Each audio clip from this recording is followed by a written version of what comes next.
Yo l'équipe, avant de démarrer l'épisode, je vous rappelle que vous pouvez laisser un commentaire, un review et même des étoiles sur votre plateforme d'écoute. Et si vous voulez le faire sur Instagram, n'hésitez pas, c'est dedicated_podcast. Merci à tous, peace out. What's up, y'all? You're tuning in to the Dedicated Podcast.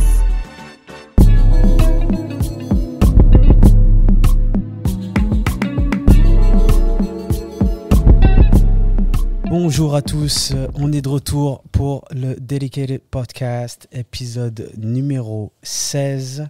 Alors aujourd'hui, j'ai la chance d'accueillir un ami, une personne que je suis depuis très longtemps sur les réseaux aussi. Elle a été demandée par beaucoup de personnes aujourd'hui. K-Swiss, comment tu vas? Voilà mon gars, merci de me recevoir sur ton podcast, ça fait plaisir. Ça devait se faire. C'est clair, ça devait se faire. On est là, on a fait le setup, ça nous a pris un peu de temps, mais on est bien, on est là dans ton nouveau studio à Genève. Alors, je vais faire une petite présentation parce que je pense qu'il y a peut-être des gens qui ne te connaissent pas. Donc, Kev, tu es personal trainer, tu es mentor, enseignant, thérapeute, créateur de contenu, podcasteur, youtubeur. Est-ce que j'ai oublié quelque chose? C'est plus ou moins ça, je crois. On est d'accord.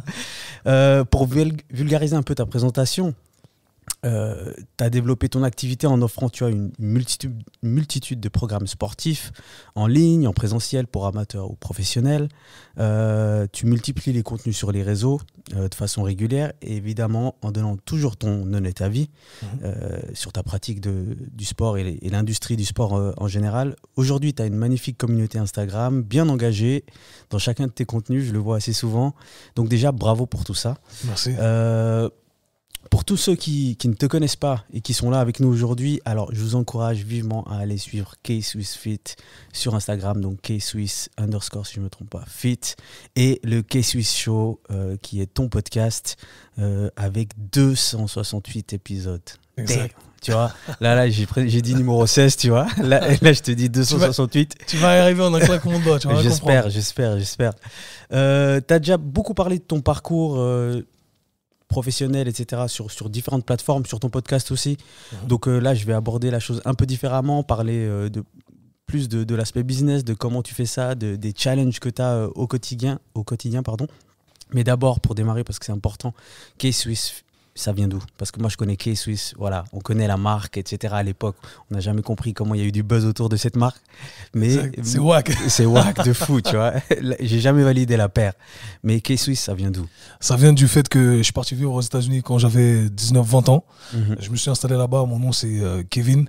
Et mes gars là-bas m'ont donné ce blaze, c'était mon nickname. Parce que Kevin est Swiss, from Switzerland, donc ils m'ont appelé K-Swiss. Et c'est resté, j'ai commencé sur les réseaux sociaux justement quand j'habitais à New York. Et du coup, quand je suis arrivé sur Instagram, je savais pas vraiment quoi mettre.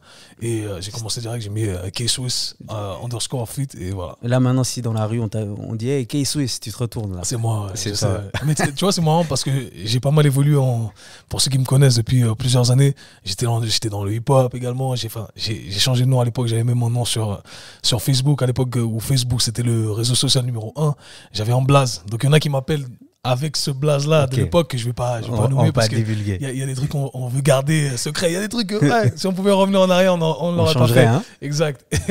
Et après voilà, j'ai mon nom, il y en a qui m'appellent Vinky aussi et il y en a qui m'appellent K-Swiss. Pour la plupart des gens c'est K-Swiss. Ok. Alors dans tes différents contenus, tu as déjà évoqué les différents sports que tu as fait, etc. Moi, je voulais savoir si l'idée de devenir coach, de devenir personal trainer, etc., dans le domaine du sport, c'est quelque chose qui a toujours été en toi ou alors c'est venu par la suite. Et je reviens à la question parce que l'invitée précédente, Whitney Toyloy, elle a demandé est-ce que ce que tu fais a toujours été une vocation ou c'est venu en cours de route?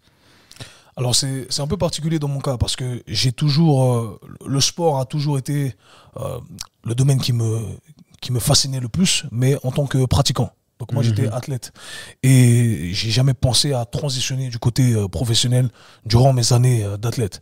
Donc ça c'est le premier truc que je devais déjà établir. Et ce qui s'est passé c'est que si tu veux en grandissant bien entendu, en vieillissant, eh bien on on tombait vite dans le cliché du coach, du personal trainer. Tu vois, c'était un peu la voie facile que beaucoup entamaient. Et moi, j'étais un peu réticent à l'idée d'être un personal trainer ou qu'on m'associe à cette image du personal trainer parce que j'associais, si tu veux, ce métier à quelque chose qui n'apportait pas vraiment de valeur, si ce n'est le côté motivation.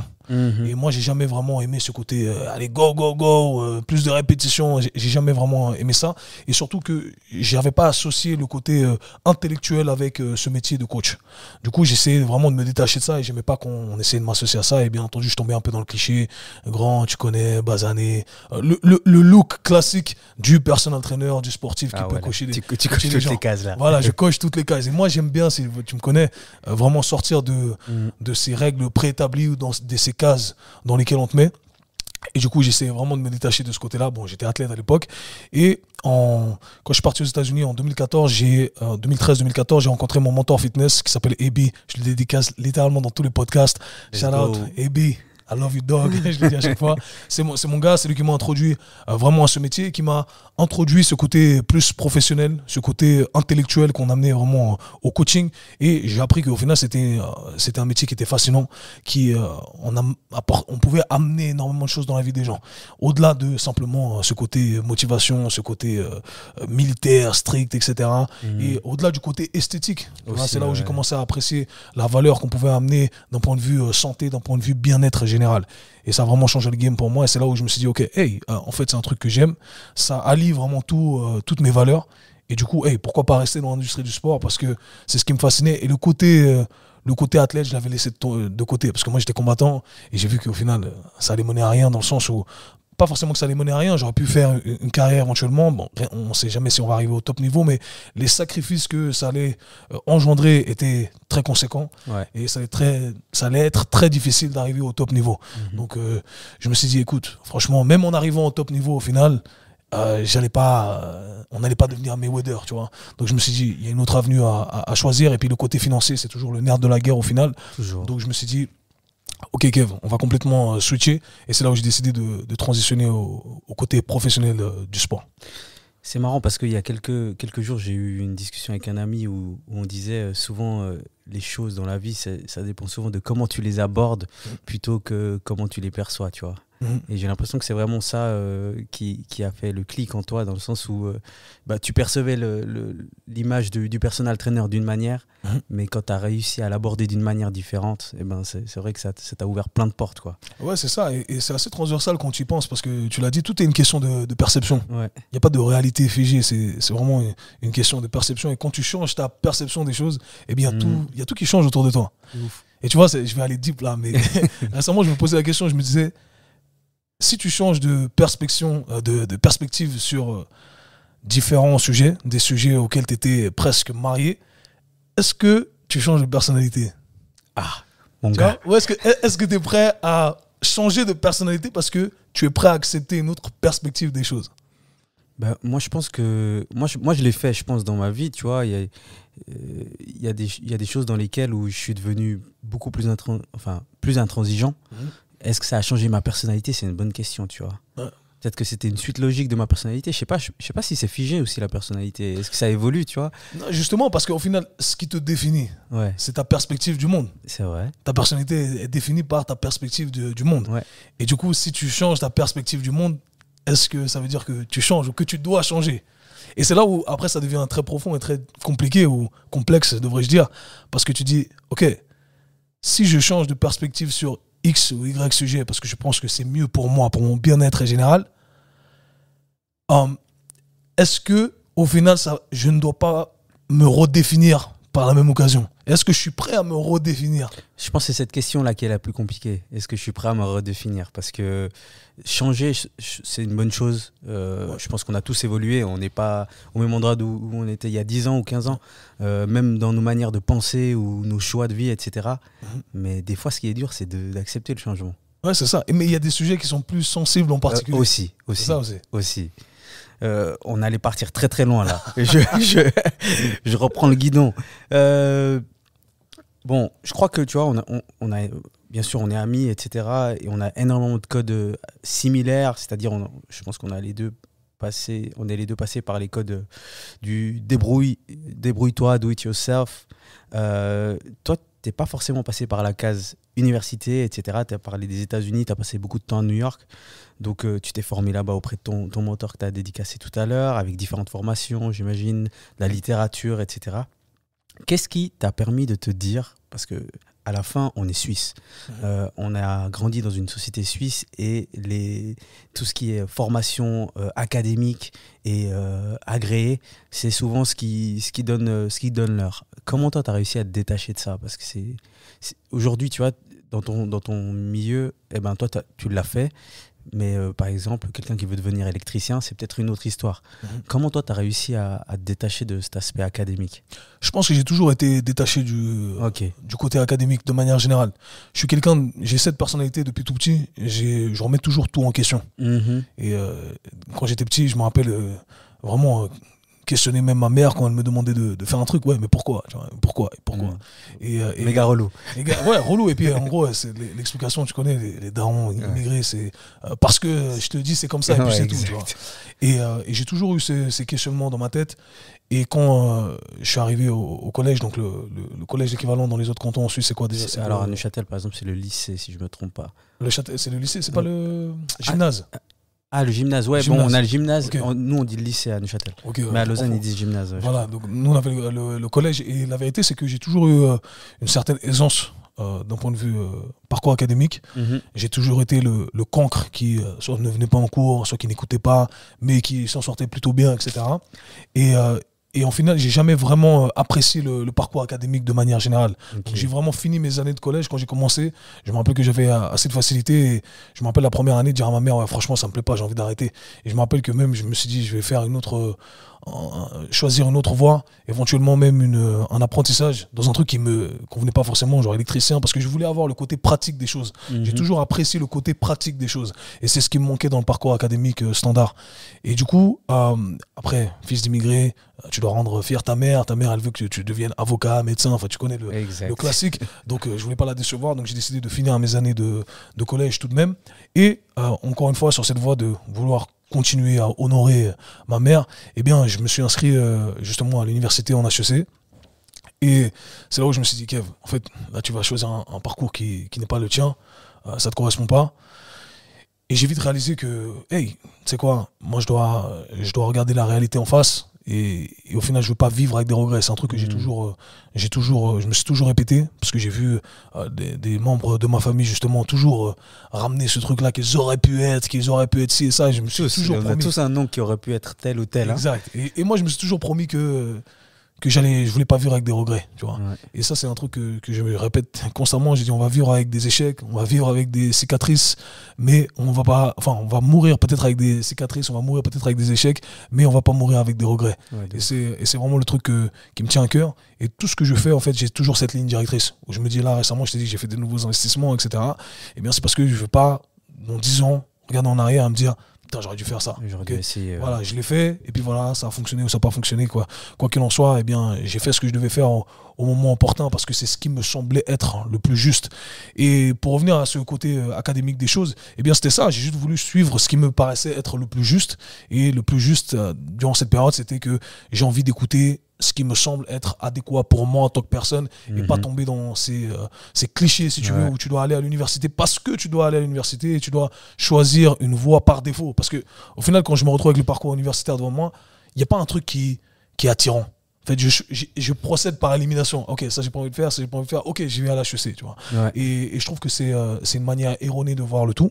Et quand j'ai pris justement cette pause et que j'ai rencontré mon mentor fitness et que j'ai décidé, parce qu'à la base je suis parti aux États-Unis pour continuer mes études en université, donc je me suis inscrit justement au college en major business management.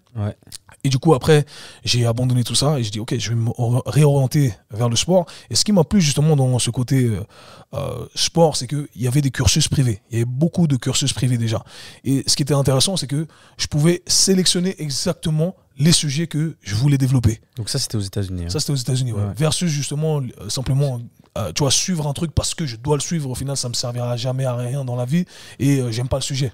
Donc là, si je pouvais vraiment sélectionner exactement ce que je voulais suivre, et c'est ce que j'ai trouvé intéressant et ça m'a permis de me détacher de mon parcours académique standard. Et aujourd'hui, c'est ce qui fait mon succès. Ouais. Mais c'est marrant parce que j'ai quelques amis qui ont fait l'Uni en sport et c'est vrai que quand je les vois s'entraîner aux agrès, à la patinoire, etc., je me dis, purée, mais qu'est-ce qu'ils veulent faire en fait? Est-ce qu'il faut vraiment passer par là pour faire ce qu'ils souhaitent en finalité, quoi? Je trouve ça assez marrant en fait de les voir travailler sur des points aussi précis, alors que je sais pas, peut-être qu'ils voulaient être personal trainer aussi et je sais pas s'il faut vraiment avoir des aptitudes en patinage artistique, quoi. Ouais, c'est ça. Mais de manière générale, c'est ça pour le parcours académique. Hein. Ouais, c'est vrai. T'as quoi, peut-être 50-55% de gens qui n'utilisent jamais les diplômes qu'ils ont eus, ou qui ne se font pas engager sur la base de leur parcours académique. Exactement. Donc c'est là où tu te rends compte qu'il y a peut-être une arnaque derrière tout ça. Mais bon, voilà. Il n'y a rien de complotiste et c'est pas sponsorisé. Quand tu reviens, enfin quand tu es aux States et tu découvres donc tu réalises que tu sais ce que tu veux faire, que tu veux travailler dans l'industrie du sport, c'était quoi le plus gros challenge quand tu t'es dit ok, là je vais le faire, je me suis formé ou je vais me former, c'était quoi le plus gros challenge à ce moment-là? La langue. Je parlais pas anglais, tu vois. Ouais. Je suis parti au States, enfin, tu crois que tu parles anglais, t'as écouté quelques sons de 50, Jay-Z, Nas, et tu dis voilà, j'y vais, et puis là t'arrives, tu tombes dans l'anglais technique, approfondi, tu commences à lire des recherches en anglais, enfin, c'est un vocabulaire qui est totalement nouveau. Ouais, même juste le nom des muscles. Ouais, non. Même en français, je les sais pas, tu vois, des fois. C'est ça, exact. Même moi, en français, je sais pas, vu que je les ai appris en anglais, du coup, je sais pas en français. Et non, c'était un vrai challenge. Mais c'est un challenge que j'ai apprécié parce que j'ai la tête dure. Et moi, quand je suis arrivé au Stade, vraiment, c'était mon truc. C'était, je veux parler comme eux. Ouais. Tu vois, j'ai envie de parler comme les Quinry, j'ai envie d'avoir l'accent comme les Quinry. Et c'était ça, me débarrasser de mon accent et d'avoir leur expression, leur slang, savoir m'exprimer dans tout contexte. Et j'ai travaillé dur pour ça. C'est-à-dire que les gens ne se rendent pas compte de ça. Mais en fait, moi, je me mettais dans ma chambre, je regardais un film, mais je le regardais avec le côté analytique des choses. Tu vois, avec les sous-titres, je mettais pause, j'écrivais dans un cahier. J'allais chercher les phrasal verbs, tu vois, parce que c'est compliqué quand tu es francophone, tu comprends pas, c'est les phrasal verbs. Et du coup, je cherchais les expressions, j'apprenais les expressions. J'allais sur des sites où on faisait des échanges exchanges, de langues en fait. C'est-à-dire c'était des sites un peu comme un site de rencontre, si tu veux, mais sans profil, sans photo, etc. Ouais, des tandems, je crois qu'on appelle ça. Quand tu as une personne qui parle une langue et puis toi tu parles. Ouais, et tu te rends compte en face à face, et en fait, t'enseignes ta langue à la personne en face de toi et vice versa, etc. Et j'ai fait plein de trucs. J'ai vraiment dû sortir de ma zone de confort de manière générale pour arriver là où j'en suis aujourd'hui et pouvoir communiquer avec les gens, etc. etc. Donc ça, c'était le plus gros challenge selon moi. Ok, et tu reviens en Suisse en quelle année? 2000, ma timeline à chaque 2017, fois. 2018 Je crois que c'était 2017, je crois. Et puis, qu'est Suisse quand il revient en 2017-2018, on va rester vague, quand il revient en Suisse, il a quoi de différent des autres dans le domaine du sport? Bon, déjà, j'ai une longueur d'avance sur la littérature, sur tout ce qui se passe, si tu veux. Quand je suis revenu, j'ai vraiment senti la différence où je me suis dit, ok, là, Kev, t'es vraiment en avance par rapport à ce qui se fait dans la francophonie de manière générale. Et je pouvais le voir à travers les différents outils qu'on n'utilisait pas encore dans la francophonie, mais qu'on utilisait déjà là-bas, certains vocabulaires. Et je voyais que c'était tout simplement plus arriéré sur tous les niveaux, en fait. Au niveau du service, au niveau technique, au niveau pédagogique. Il y avait vraiment tout qui était arriéré. Et je me suis dit, Kev, en fait, t'as vraiment un temps d'avance. Parce que moi, j'étais à l'heure là-bas. Ouais. Je dirais même que sur certains aspects, j'étais en avance même là-bas. Ouais. Parce que j'ai vraiment fait le travail nécessaire pour me former au max. J'étais très curieux. Ouais. J'étais un très bon élève. Moi, je suis un très bon élève quand je suis curieux et quand j'ai cette soif d'apprentissage. Tu vois, c'est vraiment quelque chose qui me définit, je dirais. J'ai cette discipline constante quand je veux quelque chose. Et ça s'applique dans tous les contextes, bien entendu, et dont celui, dont le parcours académique, je dirais, même si ça sent du parcours académique standard. Mais donc voilà, je suis arrivé ici avec un bagage qui était vraiment heavy. Heavy. Ok, c'est parfait, c'est une parfaite transition pour le prochain chapitre qui m'intéresse énormément pour cet épisode. Donc, comme tu as dit, après quelques années, tu reviens en Suisse, tu comprends aussi qu'il faut assez vite qu'il faut avoir une grosse présence sur les réseaux. Et ce que tu appliques, donc YouTube, et tu démarres même ton podcast, tu as compris qu'il fallait le faire, et j'aimerais savoir qu'est-ce qui t'a aidé à comprendre tout ça. qu'il fallait être présent sur toutes ces plateformes, etc. Parce qu'il faut vraiment qu'on se rende compte, pour toutes les personnes qui écoutent, dans ces années-là, Instagram, YouTube, c'était pour voir des clips ou c'était pour mettre des photos après en vacances ou alors après sa séance de fit. C'était que ça à ce moment-là. Et 2018, c'est pas si loin, mais en même temps, c'est loin aussi, tu vois. Je trouve que l'utilisation a énormément changé. Mais du coup, pour revenir à la question, qu'est-ce qui t'a aidé à comprendre que tu devais faire ça? En fait, j'ai envie de te dire que moi, j'ai compris très tard. J'étais présent dessus, mais j'ai pas compris, je comprenais pas l'utilisation ou l'optimisation de ces différentes plateformes. J'ai commencé à la base, moi, j'étais sur Facebook. Et sur Facebook, j'avais déjà, je crois, le cap, c'était 5000 amis ou un truc comme ça. J'avais déjà beaucoup de personnes sur Facebook. Tu avais une communauté qui avait démarré là. Exactement, ça avait déjà commencé sur Facebook, mais j'étais pas dans le milieu du sport encore. Donc, quand j'ai transitionné sur Instagram, j'ai commencé à poster différents trucs concernant le sport, mais avec aucune intention quelconque de développer un quelconque business. Je postais juste parce que c'est ma passion, j'ai appris un nouveau truc, j'ai appris ces nouveaux trucs sur le corps, donc je les partage. Et petit à petit, eh bien, la communauté a commencé à grandir. Mais là, je te parle de 1000, 1500, 2000 abonnés. Et après, j'ai eu le début de certaines requêtes de personnes qui voulaient travailler avec moi.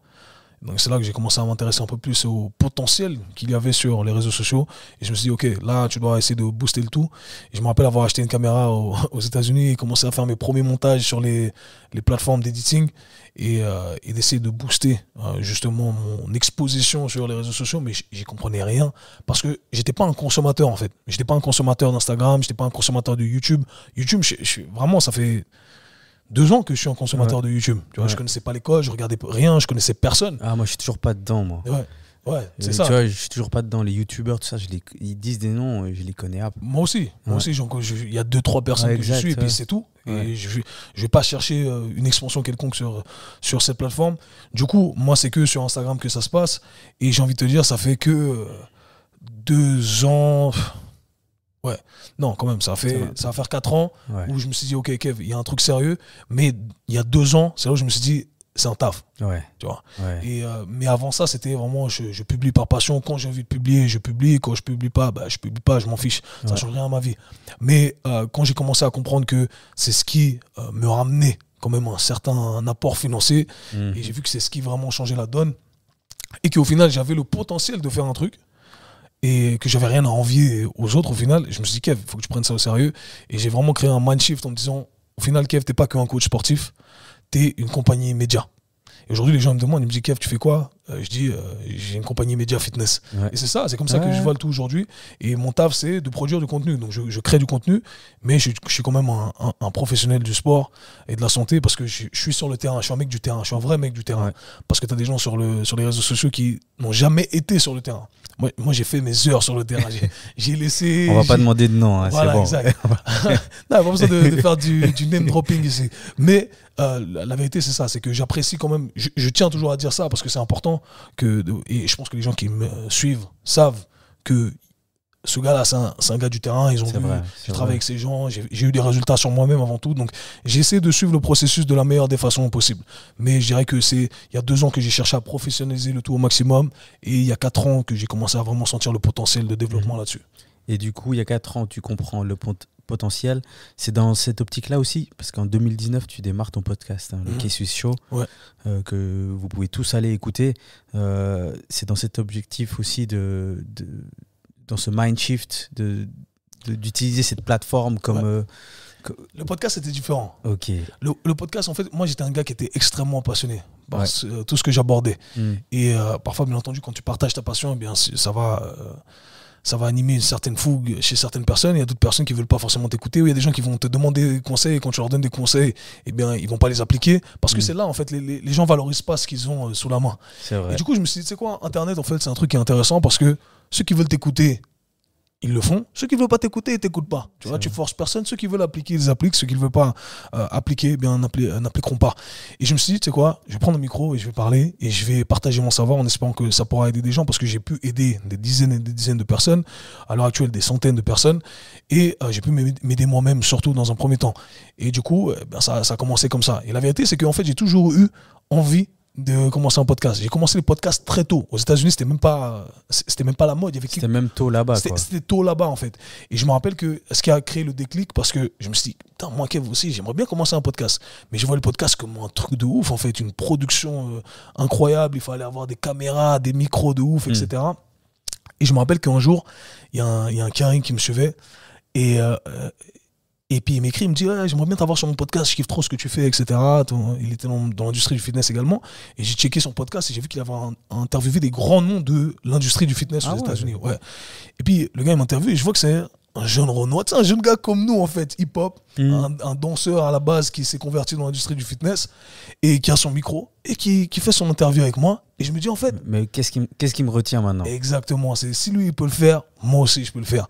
Et à la fin du podcast, directement, j'ai raccroché avec lui, je suis allé sur internet, j'ai commandé un micro, une carte son et that's it. Voilà, tous ceux qui hésitent là, tous ceux qui hésitent, allez sur n'importe quel site, achetez, vous verrez, ça va démarrer tout seul. C'est ça, il faut commencer, tu vois. Et je me rappelle que ça a été un gros déclic pour moi et c'est un truc que je mentionne à chaque fois. Je dis toujours qu'on a tous une certaine part de responsabilité dans le fait d'inspirer autrui. Ouais. Parce qu'on ne sait jamais qui on est en train d'inspirer.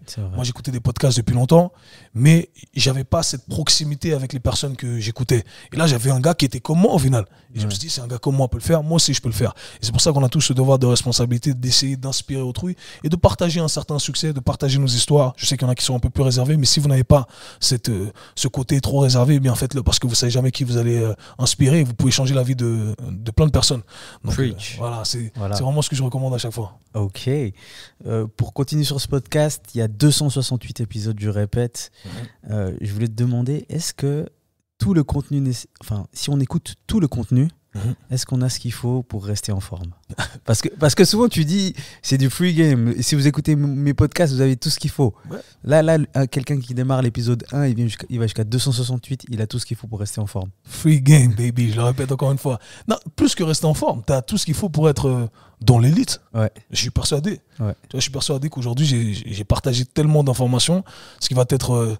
difficile à faire va être de systématiser et restructurer tout ce qui a été dit parce que bien entendu c'est dispersé, mais je suis persuadé que si tu écoutes tout ce que j'ai partagé là, hey, c'est un game changer. Voilà, vous savez ce qu'il reste à faire. Les gars, et je tiens à dire, moi j'ai fait mon podcast vraiment tu vois, solo et j'étais pendant toutes ces années de 2019 à là récemment parce que j'ai réduit un peu la vitesse et puis bref, j'ai descendu un peu dans les rankings, j'ai jamais vraiment fait attention aux rankings avant, mais j'ai été dans les top 10, top 5, top 3 même des podcasts francophones les plus téléchargés.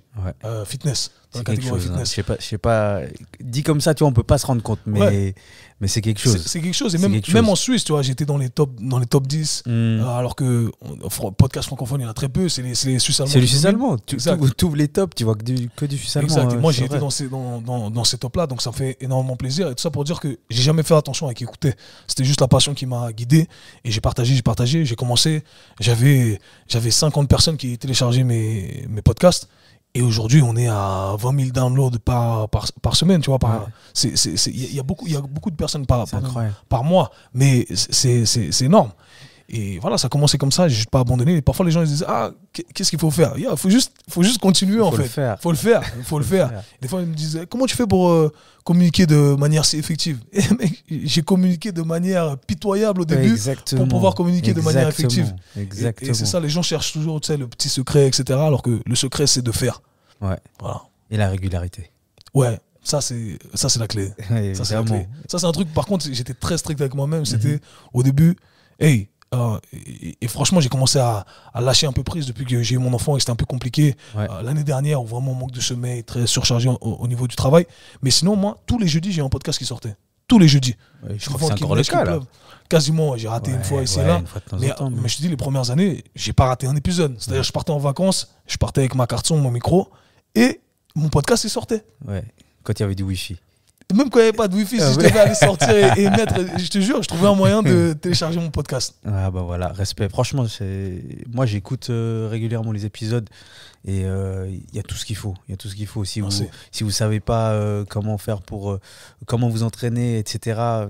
Je pense qu'il y a toutes les clés dans le podcast qui est Swiss Show. Je répète sur toutes les plateformes. Évidemment, n'hésitez pas à régulièrement faire des retours. Ça fait toujours du bien et ça permet de réajuster aussi. Prochaine question. Tu fais depuis plusieurs années maintenant des programmes en ligne. On va les appeler comme ça, des programmes en ligne, d'entraînement en ligne. On en a parlé d'ailleurs dans un des épisodes avec Johan Jourou où tu as fait le Bulletproof en collaboration avec lui. Si tu devais donner 2-3 programmes à une personne qui aime bien aller 2-3 fois par semaine à la salle, tu conseillerais lequel de tes programmes? Quelqu'un qui est un débutant? Ouais, quelqu'un qui y va mais qui sans réelle ambition. Moi, je conseillerais mon programme Hybrid Starter. C'est un programme qui a été designé justement pour les gens à niveau novice à intermédiaire, je dirais, qui inclut justement les piliers, selon moi, de la santé fitness, c'est-à-dire la santé cardiovasculaire, la santé articulaire, donc tout ce qui va être travail de mobilité, etc. Et le renforcement général. Et vraiment, on prend les bases, on fait bien, on progresse. Et tu peux faire de très bons progrès si tu appliques le tout, avec des tutoriels bien complets. Mon but, c'est toujours de chercher à apporter plus de valeur à travers un programme. Donc j'essaie vraiment de ne négliger aucun détail. Donc ça serait le premier programme. Ensuite, je dirais que si tu as une articulation en particulier qui te gêne, je transitionnerai vers un de mes programmes. On va faire en parallèle de la série Bulletproof. Genou bulletproof, hanche bulletproof, épaule bulletproof. Il y a colonne vertébrale bulletproof qui sort bientôt. Attention. Mais voilà, donc ça serait ça.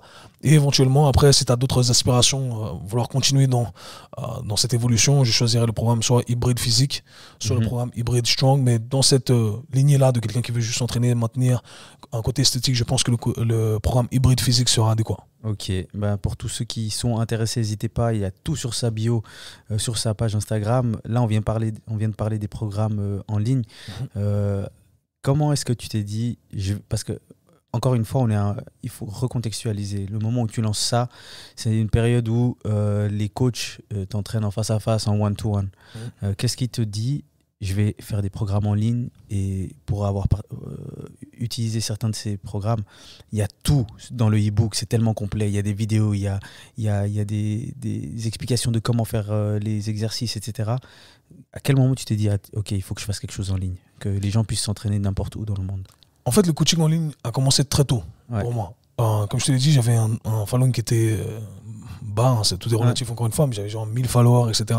Et j'avais déjà des gens qui me demandaient, hey, est-ce que tu fais du coaching? Est-ce que tu fais du coaching à distance, etc. Et moi, j'étais du coaching à distance, c'est quoi du coaching à distance? Là, je te parle de 2016, mec. C'est-à-dire, j'avais jamais entendu parler de coaching à distance. Donc, je suis nouveau dans le coaching, etc. Donc, je commence à me renseigner, etc. Et j'ai commencé avec la première plateforme aux États-Unis de coaching en ligne. Alors vraiment, c'était la version qui n'était pas optimisée du tout. Aujourd'hui, il y en a plein. Mais là, je te parle de vraiment la toute première qui a été créée justement pour les coachs en ligne. Et j'ai commencé là, donc j'ai commencé à faire mes armes avec ça. Ensuite, ce que j'ai fait, c'est quand je suis revenu en Suisse, on avait lancé une salle de sport. On avait donc une grosse clientèle qui était là à disposition. Et moi, ma spécialité, c'est vraiment le domaine articulaire, la santé articulaire. De base, beaucoup de gens me connaissent principalement pour ça et pour avoir aidé des gens, dont des athlètes, au niveau de leur santé articulaire. Et justement, je me suis dit, hey, y a une clientèle qui a besoin justement de ce genre de service-là. Et j'ai créé un site. Et j'ai commencé à faire mes premiers programmes en ligne, en offrant des programmes de mobilité justement à ces gens-là. Donc directement, j'ai beaucoup de clients, j'ai fait une offre de ouf, enfin j'ai tout niqué, c'est la première fois que vraiment je fais des dizaines de milliers de francs comme ça d'un coup. Mais c'était pas encore optimisé, tu vois, il y avait beaucoup de choses qui devaient être individualisées, où je devais retoucher chaque programme pour chaque personne. Et ce qui s'est passé, c'est qu'après j'ai décidé j'ai commencé à explorer un peu ce truc un peu plus à échelle, mais je savais pas comment le faire. Rappelle-toi, c'était nouveau, il n'y a pas beaucoup de gens qui faisaient ça encore à l'époque. Il y avait quelques quinries et puis ils avaient leur site, ça avait l'air super compliqué, donc c'était vraiment difficile pour moi d'essayer de me projeter, de faire la même chose qu'eux. Donc j'ai essayé de trouver des magouilles, etc. J'ai commencé par faire des classes Zoom avec, tu vois, avec plusieurs personnes. Je vois. Je me dis, ça prend, il y a pas mal de gens, etc. Et je fais de l'argent. En tout cas, j'en fais beaucoup plus que ce que je ferais en one-to-one avec une heure. Et surtout, ce qui est mon but, d'aider un maximum de gens, tu vois, de partager avec un maximum de gens. Donc je me dis, ok, c'est super intéressant. Et j'ai commencé, ensuite ce qui s'est passé, c'est qu'il y a eu le Covid. Le Covid, on peut dire le nom, des fois je dis le coco, le vivi, parce qu'on ne sait jamais, c'est l'algorithme. C'est vrai, t'as raison. mais je crois qu'on peut le dire aujourd'hui. Quoi qu'il en soit, il y a cette période qui arrive, et vu que j'avais déjà commencé à faire ces classes, je me suis dit, il y a un certain intérêt. Et je me suis dit, tu sais quoi, j'ai des caméras à la maison, on va plus travailler de toute façon, j'ai profité pour rester à la maison, etc., avec ma compagne. Et je sais pas, je me lance un challenge comme ça, je me dis, pourquoi je ne lancerais pas un truc en ligne? Tu vois, des classes de mobilité en ligne, je les ai fait en face à face, je les ai fait à travers les calls Zoom en live. Vas-y, je lance un truc en ligne, j'essaie. Et je me dis, s'il y a 15 personnes qui prennent, je le fais. Tu vois. Au prix, je le fais, c'est un investissement. En fait, je voulais lancer des classes sur 3 mois. Une classe par semaine, ça sur 3 mois. Et j'avais déjà un site qui a été fait pour ces programmes que j'avais fait au préalable, mais qui n'était pas optimisé pour un groupe. Mais j'avais trouvé un moyen de moyenner, si on veut.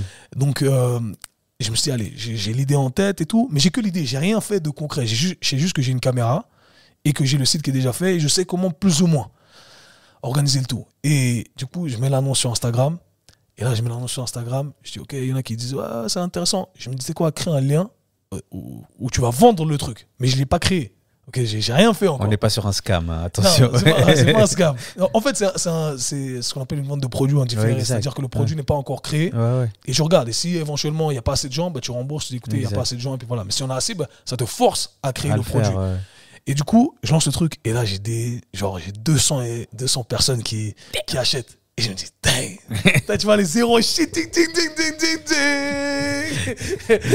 C'est moi qui prends la tournée. Non, je rigole. Mais dans le sens, je me dis, déjà, c'est un truc de ouf parce que je me rends compte que j'ai vraiment une communauté qui veut me soutenir, qui croit en moi. Donc, déjà, ça, c'est extraordinaire. Et d'un point de vue financier, je me dis, mais en fait, c'est un truc de ouf. C'est un truc de ouf. C'est-à-dire qu'en 1 heure, je peux vendre un truc à 200 personnes versus qu'une personne. Incroyable. Donc là, il y a tout un mind shift qui se crée dans ma tête. Là, il y a des trucs, là, il y a des calculs qui sont dans la tête. Il y a des trucs de ouf qui se passent dans ma tête. Mais ce qui est intéressant, c'est que tu vois, c'est le processus en fait où là, je suis obligé de faire le truc. Ah ouais. Et tu dois le faire bien même. Parce que tu es obligé de le faire au top.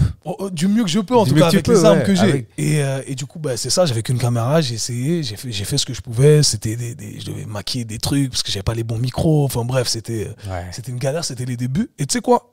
J'ai ce programme-là, après je l'ai repackagé, j'ai repris les vidéos, etc. Et je le vends encore à l'heure actuelle. Incroyable. Si je te dis, l'histoire de ce programme, c'est une dinguerie. Tu vois, il est toujours là.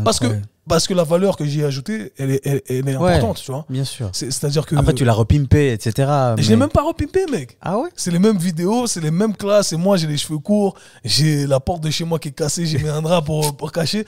Pour te dire que si tu vois les vidéos, tu vas dire, ah ouais, tu viens de loin.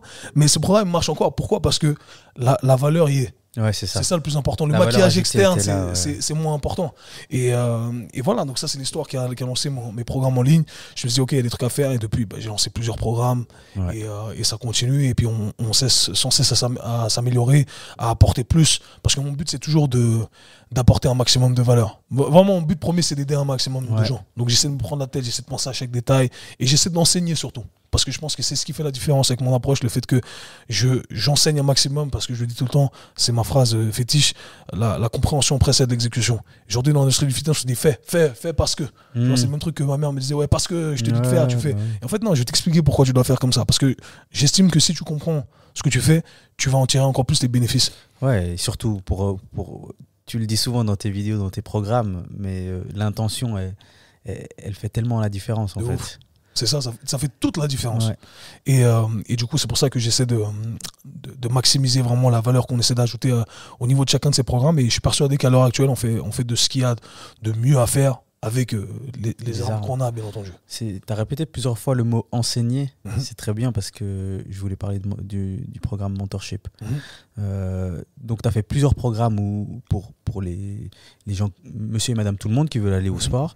Mais tu as aussi fait un programme, une formation pour les professionnels du sport. Je trouve que c'est une très belle manière de répondre à tous ceux qui ne croient qu'au diplôme académique, parce que c'est un succès. En quelques mots, qu'est-ce qui regroupe ce mentorship? Il regroupe tout simplement tout mon savoir sur tous les aspects qui englobent le monde du professionnalisme du sport et de la santé. Donc c'est pas que les professionnels du sport, j'ai énormément de physio, j'ai des masseurs, j'ai des ostéos, etc. qui font ma formation également. Ah bah vas-y. Non, j'allais dire, pour revenir sur le parcours académique, ce qui est paradoxal, c'est que je dirais que la plupart des gens qui viennent même, qui font cette formation et qui viennent à mon séminaire et qui se forment auprès de moi, qui prennent mes autres formations et des trucs, ont un parcours académique plus élevé que le mien. Ouais. Tu vois? Ouais, bah ouais. C'est assez paradoxal. Mais tant mieux que tu aies poussé les gens, tu vois, à avoir ce mindset, parce que c'est vrai que tu pourrais avoir certaines personnes pourraient avoir de l'ego, dire voilà, moi j'ai fait tous les diplômes dans les meilleures universités du monde, pourquoi je vais aller faire une formation qui n'est pas forcément reconnue dans le monde du fitness. Finalement, qui c'est qui reconnaît? C'est ça. En fait, on les a mis dans la matrice, mon frère. Tu vois, c'est Matrix, mais ils sont pas rendus compte qu'ils étaient dans la matrice. Exact. Et tu vois, moi, il y a souvent des questions qui me sont posées, des gens qui me disent, je donne des exemples bêtes, mais ça revient souvent. Et il y a un test à la fin. Moi, je dis un test pour qui? Tu vois, le test, c'est le terrain. Tu vois, tu prends les informations, tu les appliques, tu regardes ce qui fonctionne pas, et tu crées ton propre système. Et c'est vraiment ce que j'ai voulu apporter en plus, contrairement au parcours académique, on te dit, c'est comme ça. Moi, je ne dis pas c'est comme ça. Mon discours de base, c'est ça. C'est mon système. Mon système est biaisé. Parce que tout être humain est biaisé. Bien sûr. Prenez ce qu'il y a à prendre, laissez ce qu'il y a à laisser. Créez votre propre système. Tu vois, c'est ça. J'espère que dans cette formation, vous allez pouvoir en retirer des trucs et vous allez pouvoir ensuite les appliquer. J'espère que ça va vous offrir un certain succès. C'est ça, tu vois. Il n'y a pas de test. Il n'y a pas de « ah, ça c'est juste, ça c'est faux ». Non, non. Hey, le terrain va te dire ce qui est juste, ce qui n'est pas juste. Et finalement, c'est comme ça qu'on devrait tout consommer dans notre vie. C'est comme ça qu'on devrait tout consommer. C'est ça. Et c'est comme ça que j'ai toujours tout consommé. C'est pour ça que je l'applique de cette façon-là. Et tu vois, pourquoi mentorship et pourquoi pas, je sais pas, académie, K-Swiss, etc. Parce qu'encore une fois, j'ai pas cette prétention, même le terme formateur, des fois il me dérange parce qu'il y a ce côté un peu arrogant où tu te mets au-dessus. Et non, moi on est sur le même niveau. Moi j'ai des trucs à te partager, des trucs que tu connais pas. Ok, prends ces trucs-là. Alimente ton savoir et j'espère que ça va t'aider. Et moi, mentorship, pourquoi? Parce que moi, ce qui m'a apporté le plus de valeur dans mon acquisition de connaissances, ça a été le fait d'être entouré de bons mentors. Donc, je trouve que c'est vraiment ce qu'il y a de mieux pour apprendre de manière générale parce que tu apprends des erreurs des autres et ça te permet d'éviter ces erreurs, ce qui te permet de gagner énormément de temps. Donc ça m'a vraiment aidé et je me suis dit, ok, comment je peux... Parce que mon but, au final, comme je l'ai dit, c'est d'aider les gens et de changer l'industrie du sport et de la santé. Le meilleur moyen de le faire, c'est d'influencer les gens qui influencent l'industrie du sport et de la santé, qui sont les professionnels du sport et de la santé. Donc je me suis dit, hey, moi Kev, je pense que j'ai coché toutes les cases. Parce qu'avant de le faire, je ne suis pas sorti comme ça de mon chapeau en disant, hey, je vais le faire parce qu'il y a un gain financier. Non, je l'ai fait parce que j'ai coché toutes les cases. J'ai eu du succès sur le terrain, sur moi-même, sur des clients, sur des athlètes de haut niveau. J'ai eu un très grand succès financier avant même de vendre ce programme. Tu vois, c'est un peu mon coup de gueule à chaque fois. Les gens qui disent, tu sais, qu'ils te vendent un programme sur comment devenir un millionnaire et ils deviennent millionnaires en te vendant ce scam. Tu vois, ils l'ont jamais fait avant. Moi, je l'ai dit avant. Moi, j'ai fait des centaines de milliers sur le terrain, mec, en faisant des heures et des heures du charbon. Je l'ai fait. Et je viens t'enseigner comment j'ai optimisé tout. Et je continue encore à alimenter ce programme avec les nouveaux trucs que j'apprends, les nouveaux trucs que j'optimise, etc. Et c'est ça. Et j'ai envie que mon succès soit ton succès également. Tu vois, c'est vraiment l'état d'esprit que j'utilise avec ce programme que je cherche à partager avec les professionnels du sport et de la santé.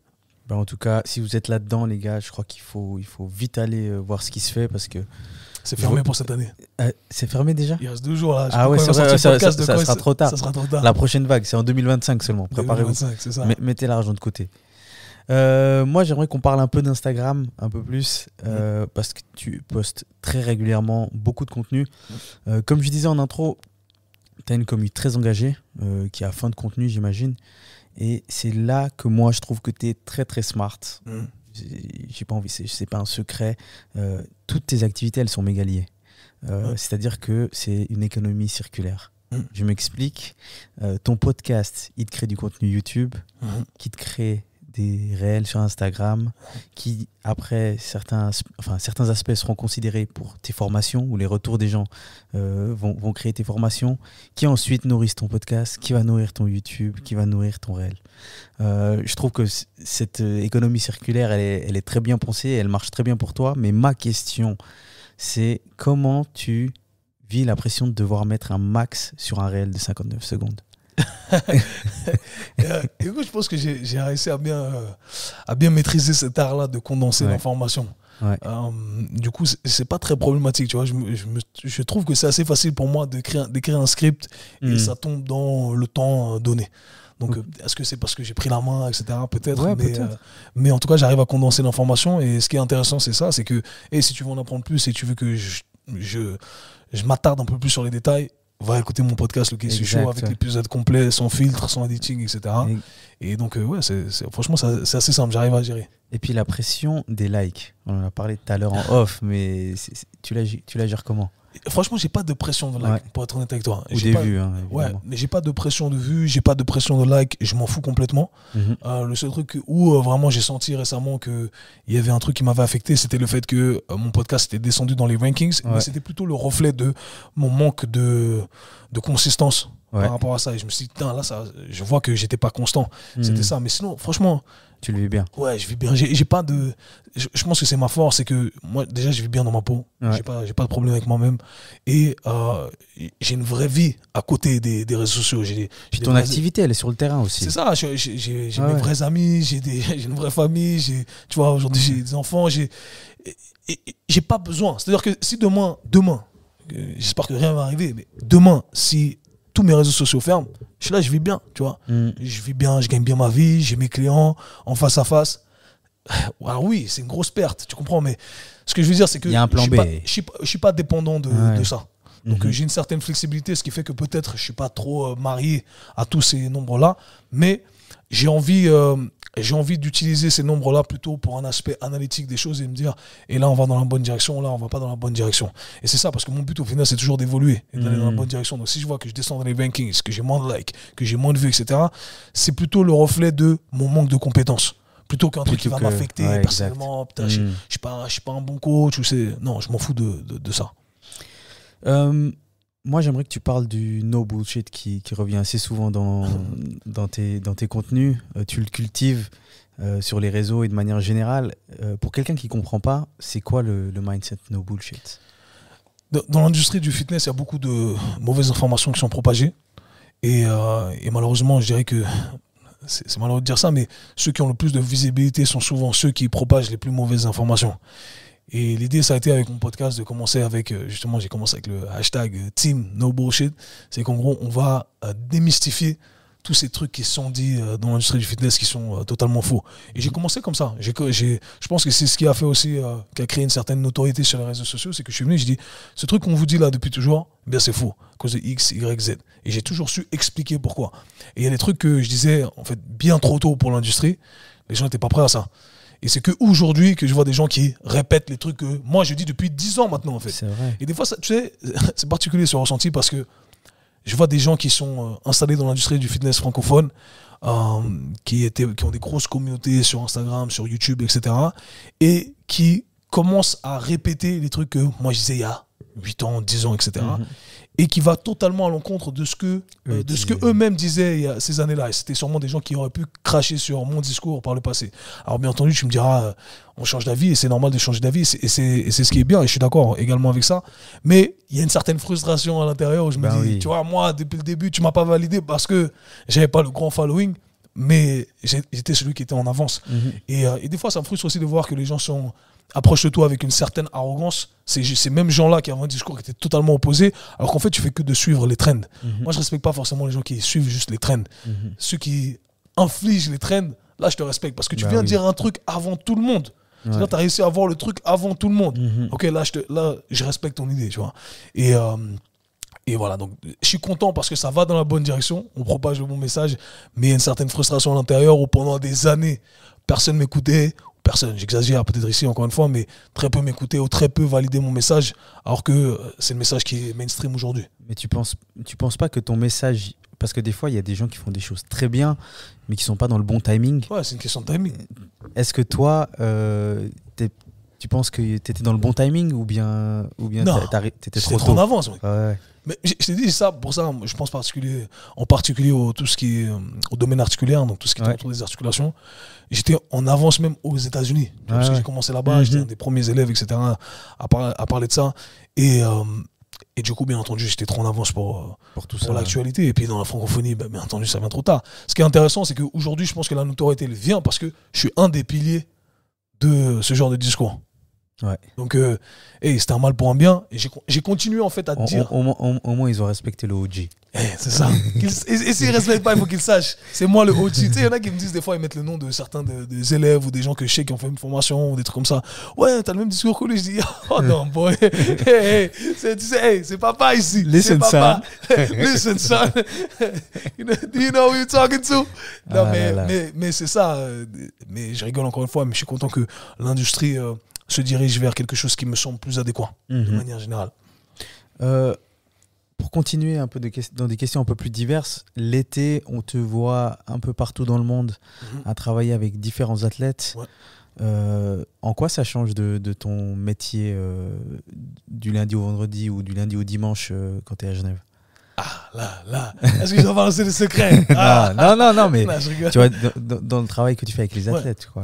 J'ai de la chance de travailler avec des athlètes du très haut niveau, ce qui implique bien entendu les responsabilités qui s'en suivent, hein, et le fait qu'ils ont un pouvoir d'achat qui est beaucoup plus élevé qu'un athlète d'autres disciplines. Moi, c'est des basketteurs, des footballeurs principalement, des joueurs de tennis.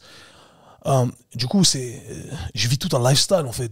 C'est des rostas, les mecs. Tu vois. Donc, j'ai de la chance de voyager avec eux, j'ai de la chance d'avoir des clients justement qui décident de me prendre avec eux. C'est un honneur parce que au final, ils pourraient prendre un gars du terrain là-bas, aux États-Unis ou en Angleterre ou autre, et ils décident de me prendre moi, de me faire voyager pour un coût conséquent. Et on travaille bien, on a développé des relations amicales également. Alors ça change parce que là, je fais 1-2 séances par jour avec l'athlète avec qui je bosse, et puis le reste du temps, on chill. Tu vois. On chill, on rigole, on sort, on va en soirée, mais on taffe. Tu vois. Et c'est ça que je trouve intéressant, c'est qu'il y a cette dynamique où il y a le côté quand même ludique parce que c'est la off-season, donc les gars ils doivent décompresser. Les gens ne se rendent pas compte de la pression que ces athlètes vivent au quotidien et de la solitude qu'ils vivent également. Tu vois, ce sont des gens qui sont seuls constamment. Et t'imagines, t'es seul dans une grande maison, t'as cette pression médiatique, t'as cette pression sur tous les côtés, cette pression familiale, éventuellement financière, donc tous les trucs auxquels on peut s'imaginer. Et là, c'est le moment où tu décompresses. Et la chance la dynamique qu'on a créée, c'est qu'ils ont un gars comme eux. Souvent, les athlètes avec qui je bosse, c'est un gars comme moi, on écoute la même musique, on vibe sur les mêmes trucs. Ouais, et pour beaucoup, vous venez même de la même ville. Ouais, certains viennent de la même ville, donc c'est cool. Et l'idée, c'est qu'il y a tout ça, mais on est pro. Ouais. Tu vois, et ça, c'est vraiment un truc sur lequel. On taffe. Moi, je suis très strict avec ça. Moi, je suis un professionnel. Je rigole pas, je suis carré. À 100%, je rigole pas. Je viens, mon taf est bien fait, de A à Z, je fais attention à chaque détail est pensé, je passe du temps à réfléchir.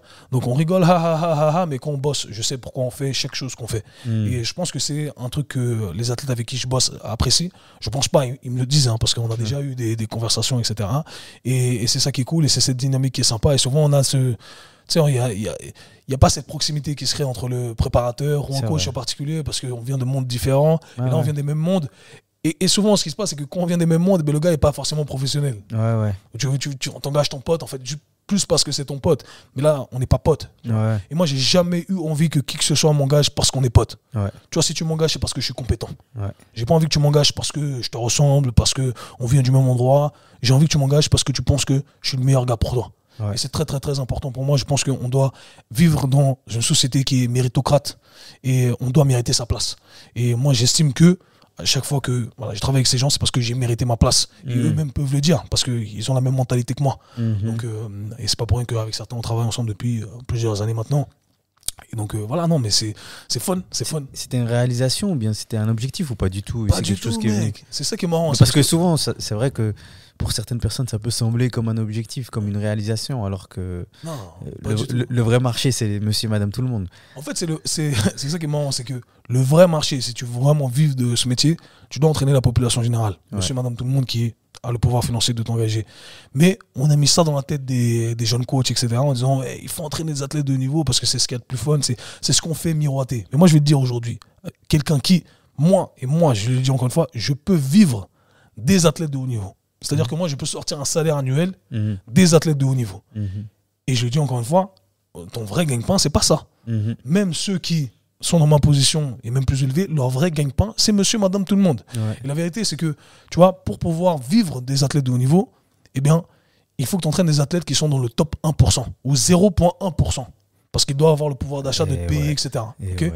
Et la vérité, c'est que tes athlètes du haut niveau, eh bien, ils sont sous contrat pour des clubs, etc. Donc, ce sont des employés des clubs. Et toi, tu vas les voir principalement pendant la off-season ou une fois dans le mois, etc. Donc, tu n'as pas une fréquence qui est assez importante pour que tu puisses en retirer éventuellement un salaire important, sauf si dans mon cas, etc., tu as 2 mois de off-season et tu es bien payé, etc. Mais pour la plupart des cas, des gens, ça va pas être le cas. Donc, tu dois travailler avec ces athlètes du 0,1%, déjà, parmi ces 0,1%, il y en a qui doivent t'engager, donc ça fait le 0,1%. T'as capté? C'est la probabilité. La probabilité que tu gagnes ta vie avec eux, c'est très compliqué. Mais c'est ce qu'on fait miroiter dans la tête des gens, malheureusement. Et moi, ça n'a jamais été mon objectif. Moi, mon objectif, c'était simple. Partager mon savoir pour aider des gens. Ce qui a pu m'aider, ce qui a pu aider les différentes personnes avec qui j'ai travaillé. Et j'ai toujours cherché à faire du mon taf. Et c'est ce qui a payé. Et je fais pas la différence entre un joueur de NBA, un joueur de Première Ligue et monsieur, madame, tout le monde. Moi, je traite monsieur, madame, tout le monde comme une star de NBA. Il n'y a pas de différence de traitement. C'est ça que je kiffe. Non, la tête de WAM, c'est... Ah, purée. Non, mais c'est vrai que, tu vois, être traité de la même manière, ça implique tellement la personne. Ah oui. Ça donne envie de s'entraîner un maximum et cette volonté de pousser les gens, etc. Je trouve que c'est admirable. J'espère que ça sera propagé à un maximum de personnes. Je répète, n'hésitez pas. Franchement, j'ai même pas envie de vous dire allez sur le site, allez voir, achetez la tête de WAM, achetez. Merci, vous serez comblé, vous aurez tout ce qu'il faut. On va arriver à la dernière question avant de passer au petit quiz et aux questions de fin. On a souvent, tu vois, l'idée des coachs et des gens dans le domaine du sport.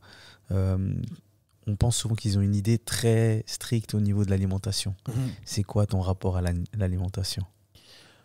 Moi, j'ai un rapport avec l'alimentation qui est relativement sain, mais qui n'a pas toujours été. Par le passé, j'ai eu des troubles du comportement reliés à l'alimentation parce que j'avais une mauvaise relation avec le sport, avec la prise de gras, avec les aliments, etc. Et chaque fois, je pensais que je devais me punir à chaque fois que je faisais un petit écart au niveau de l'alimentation. Donc moi-même, en tant que professionnel du sport et de la santé, moi-même, en tant qu'athlète, j'ai développé tout ça. Et bien entendu, c'est ce que je cherche à combattre. Et c'est pour ça que mon discours sur les différents réseaux sociaux est un discours qui cherche à éduquer au maximum. Et pas un discours où je cherche forcément à montrer mon corps ou à montrer mes perfs. Et je pourrais, tu vois, je le dis encore une fois, en toute humilité, parce que j'aime pas l'arrogance, mais j'aime pas la fausse humilité non plus. Je pourrais jouer de ça, et peut-être qu'on va le faire un peu plus par la suite. Mais le fait est que j'essaie de ramener ce côté un peu plus éducationnel, comme on dit, je sais plus, et essayer de créer une bonne relation entre le sport, l'alimentation, etc. Et la vérité, c'est que la plupart des gens qu'on admire sur les réseaux sociaux ont ce genre de problème, font face à ces troubles du comportement alimentaire, ont des mauvaises relations avec le sport eux-mêmes, des mauvaises relations avec leur propre image. Tu vois, la plupart des bodybuilders que tu vois, eh bien, ils combattent une crise existentielle. Il y a un truc qui s'est pas bien passé dans leur vie et puis ils cherchent à compenser d'une façon ou d'une autre, tu vois. Et c'est ça, et c'est pour ça qu'il faut faire attention à qui on admire, et l'herbe n'est pas plus verte ailleurs. Donc il faut faire attention à ça. Moi, je pense qu'on a accordé trop d'importance à cette perfection autour des professionnels du sport et de la santé et des représentants, je dirais, du monde du fitness.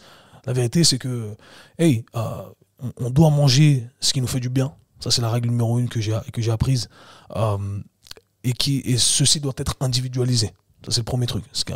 Un dicton que j'adore en anglais, c'est « One man's meat is another man's poison ». Donc, en gros, c'est pas parce qu'un truc est bien pour quelqu'un que c'est forcément bien pour toi.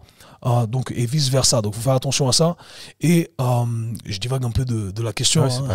Mais l'idée, c'est ça. C'est que je pense qu'on doit être éduqué au maximum sur ce côté alimentaire pour savoir que ce qu'on doit chasser, c'est pas la perfection ou la perfection telle qu'on l'a imaginée. Et que lorsqu'on est éduqué, eh bien, on arrive à manager le tout et à développer une relation qui est plus saine avec l'alimentation, tu vois, sans jamais tomber dans les extrêmes. Les extrêmes, je trouve que c'est le poison de l'industrie du fitness. C'est vrai. Il faut juste trouver en fait ce qui nous correspond en fait. C'est ça, trouve ce qui te correspond avec ce avec quoi tu es en paix aussi. Ouais, aussi. Et ça, c'est important. Il y a un truc que j'ai appris aussi dans ma carrière de coach, c'est que au début, je me rappelle, je posais souvent la question, je disais quel est votre objectif? Et ensuite, les gens disent j'ai envie de faire ça, etc. Et en fait, la vraie question, c'est pas ce que tu veux, parce qu'on sait tous ce qu'on veut. La vraie question, c'est ce que tu es prêt à sacrifier. Ce que tu dois déterminer, c'est ce que tu es prêt à sacrifier. Donc c'est ça la vraie question. Qu'est-ce que tu es prêt à sacrifier? Et là, tu commences à reconsidérer le tout. Tu dis, ah ouais, en fait, non. En fait, c'est pas vraiment ce que je veux. Je croyais que je voulais ça, mais non. Parce que tout dans la vie, c'est un trade-off. Tu vois, je le dis à chaque fois, tout est un échange, en fait. Tout est un compromis. Donc, tu veux un truc, ouais, mais pour avoir ce truc, tu dois laisser un autre truc. Donc, il faut faire attention à ce que tu veux, ou plutôt changer ta perspective, d'où l'idée de la perspective. Changer de perspective et te dire, ok, moi, je pense vouloir ça. mais je vais plutôt regarder à ce que je dois compromettre ou ce que je dois échanger pour être sûr de se dire que je veux vraiment ce truc-là. Exact. Et c'est ça où, voilà, encore une fois, je reviens à se comparer. Parce que t'as parlé de ça. On a démarré avec ça en plus. Ouais, c'est marrant, on boucle la boucle. Mais c'est là où quand tu vois des gens, des athlètes du haut niveau, ou toute personne que tu peux admirer, qui expriment une certaine qualité que tu n'as pas, que ce soit de la discipline ou des qualités athlétiques, physiques ou peu importe, que sais-je, eh bien, il faut savoir que souvent, on se dit « Ah, j'aimerais bien avoir ce truc que cette personne a ». Mais le truc que cette personne a, elle l'a au détriment d'autres trucs. Exactement. Tu vois, qu'elle n'a pas. Et il faut faire attention à ce genre de comparaison. Et c'est pour ça que je répète à chaque fois, c'est un truc que j'ai appris, il faut pas, l'herbe n'est pas plus verte ailleurs. Il faut faire attention à ce que tu souhaites vraiment. Parce que ouais, c'est ça. Cette idéologie, elle me donne encore plus de respect pour des mecs comme Cristiano, tu vois. Quand je vois, je me dis, purée, mais en fait, pour être au top comme ça, et il y avait un reportage où tu le voyais, il mangeait seul sur cette grande table, avec des aliments finalement qui, moi, tu vois, je me disais, mais ça me donne même pas envie de manger ça. Je me dis, purée, le sacrifice, il est sévère carrément, tu vois. Ouais, c'est ça. Mais est-ce qu'au final, t'as Cristiano, tu l'admires, tout ça, mais est-ce que tu as envie d'être un gars qui peut pas aller dans la rue avec sa famille? Bah non, pas du tout. Qui peut pas aller dans un parc, tu vois? Pas du tout. C'est ça, au final. Ouais. Everything is a trade-off. Et tu dois penser à ça, tu dois garder ça en tête parce que moi, j'y pense fort. Quand tu vois des champions, au final, c'est pas ce qu'ils ont en plus. Ouais. Des fois, c'est ce qu'ils n'ont pas. Ouais. Tu vois, je regardais un sketch qui est sorti, ça m'a tué ça. Tu sais, les Carrés, ils sont trop cons. Où t'as un sélectionneur blanc qui va dans un quartier américain et puis en gros, il cherche la future star de basket. Et puis il y a des petits qui jouent au basket. T'as Jean Renoir qui vient et tu dis, ouais, et du coup, ta situation familiale, c'est comment? Oh, ça se passe bien. J'ai mes 2 parents. Il dit, ah, ça va pas marcher. ça va pas marcher. C'est not gonna work out. Le storytelling, il est pas assez bon après. C'est ça, en fait, le truc, c'est que j'ai besoin d'un truc qui t'a fuck up dans ta vie pour que ça me dise que éventuellement tu peux être un grand champion. Tu peux aller plus loin. Parce que ça vient, t'as des cicatrices qui t'emmènent à faire les trucs que t'as envie de faire. Et je suis pas sûr que la plupart des gens auraient échangé leur place s'ils savaient le chemin. Le chemin, s'ils connaissaient les cicatrices que les gens ont. Ouais, de ouf. Ben on a démarré avec la perception, etc. Et puis on a terminé avec ça. Là, je vais te poser 2-3 questions. C'est un quiz où tu dois choisir entre deux choix. C'est assez simple, t'inquiète pas, il n'y a pas de piège. Alors, première question, une off-season avec Vinicius ou avec Stephen Curry?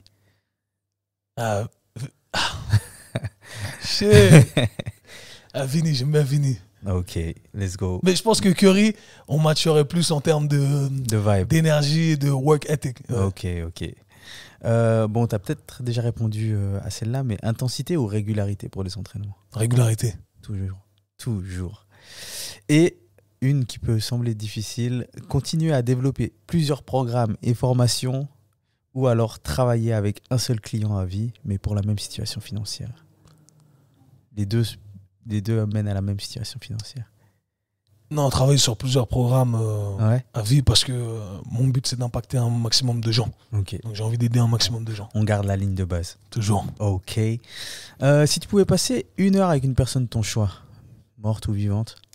J'ai beaucoup réfléchi, tu vois. J'ai de la chance d'avoir des proches qui sont encore vivants.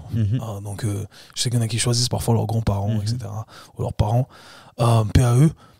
Moi, non. Écoute, moi, je pense que à l'époque, je disais Bruce Lee.